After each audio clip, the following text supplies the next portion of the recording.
When I think back to my childhood, I'm reminded of how discipline was woven into the fabric of daily life, at home, in the streets, and especially at school. Even the most celebrated athletes weren't immune to it. I remember hearing about Jonathan Edwards, the world-renowned British triple jumper who set records and inspired millions. In an interview, he once admitted that even he got the slipper at school. It's a detail that always stuck with me, because it shows how universal those experiences were. No matter how well-behaved some children were, there were always a few who needed a firmer hand, and discipline was seen as a necessary part of growing up. If you had visited my Church of England junior school, nestled in the heart of the Nottinghamshire coalfield during the early 1950s, you would have witnessed a world where discipline was both expected and enforced. The school corridors echoed with the sounds of children's laughter, but also with the nervous shuffling of feet as girls lined up outside the headmaster's office, waiting for the cane. It wasn't just the boys. Girls, too, were subject to the slipper, a soft-soled house shoe that could sting as much as any ruler. I count myself lucky. I managed to avoid most of those punishments, though the threat was always there, hanging in the air like the smell of chalk dust and floor polish. Lately, I've been reading a fascinating book about the Beatles by Mark Lewisohn, a meticulous chronicler of their lives. He's gathered every scrap of memory, every quote from the band about their school days, painting a vivid picture of post-war Liverpool. Paul McCartney and George Harrison both attended the Liverpool Institute, a grammar school with a reputation for academic rigour and strict discipline. There, only the headmaster, known to all as the Baz, was allowed to administer canings, and always on the hands. Paul recalled that he and George were sent to the office for regular canings as we were cheeky young Liverpool guys. He joked, "I used to get caned every frigging day. I was the class naughty boy." Of course, Paul was known for his sense of humour, and that was probably an exaggeration, but it gives you a sense of the atmosphere. Teachers didn't cane, but they had their own methods, throwing blackboard rubbers or using gym shoes known as plimsolls to keep order. Paul remembered a teacher called Dippy Dewhurst who wasn't shy about using the plimsoll. Next time, I'll share more about John and George's school adventures. George Harrison, the so-called Quiet Beatle, went to the same school as Paul. Despite his nickname, George was anything but quiet in the classroom. He too received regular hand canings from the headmaster. Paul was a year ahead, but after repeating a year, they became classmates and friends. Before that, George's closest companion was Arthur Kelly. One day during assembly, their names were called out, and they had to stand before the whole school and admit to skipping class the day before. The punishment was swift and severe. 6 of the best, with a very whippy cane. George later admitted, "I was a very bad pupil. In fact, I was probably one of the worst pupils they've ever had in the school." He remembered that some teachers would shout, and sometimes even hit students, which only made things worse.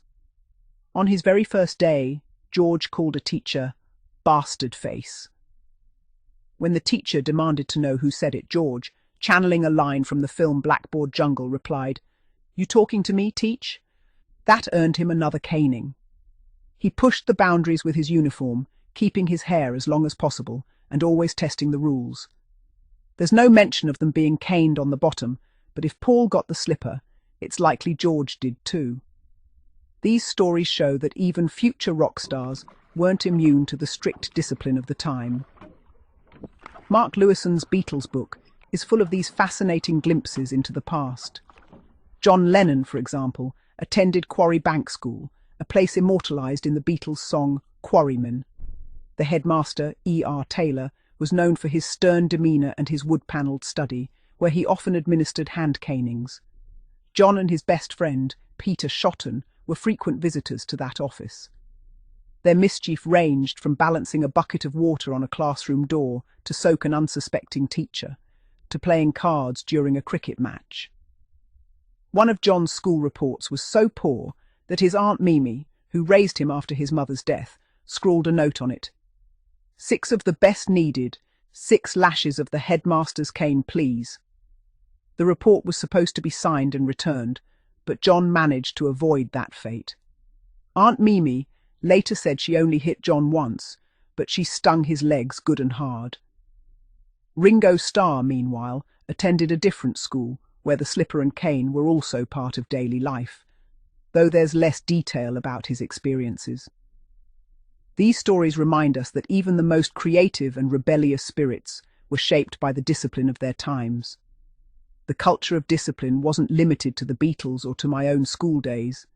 Take Chester Barnes, for example, a table tennis prodigy who rose to fame in the 1970s. Known for his striking good looks, his distinctive square bat, and his fiery temperament, Barnes was a household name in British sport. After his table tennis career, he became a successful racehorse trainer. He was notorious for clashing with officials, sometimes getting banned from tournaments for his outbursts. Barnes was married 3 times, each time to a schoolteacher, and he once joked, "I must like caning." It's a quip that speaks volumes about how deeply the culture of discipline was embedded in British life, even outside the classroom. There's no official record of Chester Barnes's own experiences with discipline at Forest Gate County High School, but stories from that era abound. On the website Friends Reunited, a girl who attended a mixed secondary school in Forest Gate recalled that the headmaster would cane students for almost any reason. Lateness, untidy uniforms, even minor mischief. She claimed that all the schools in Forest Gate used the cane, though her account might be tinged with exaggeration or nostalgia. Still, it paints a vivid picture of a time when corporal punishment was the norm, and the threat of the cane hung over every schoolchild's head. I find it fascinating how these stories connect, how the slipper, the cane, and the stern schoolteacher became symbols of an era. Even decades later, people like Chester Barnes could joke about marrying schoolteachers and liking caning because those experiences left such a lasting impression. Discipline was more than just punishment. It was a rite of passage, a shared memory that shaped generations. Looking back, it's clear that while times have changed, those childhood lessons, sometimes learned the hard way, still echo in our lives today.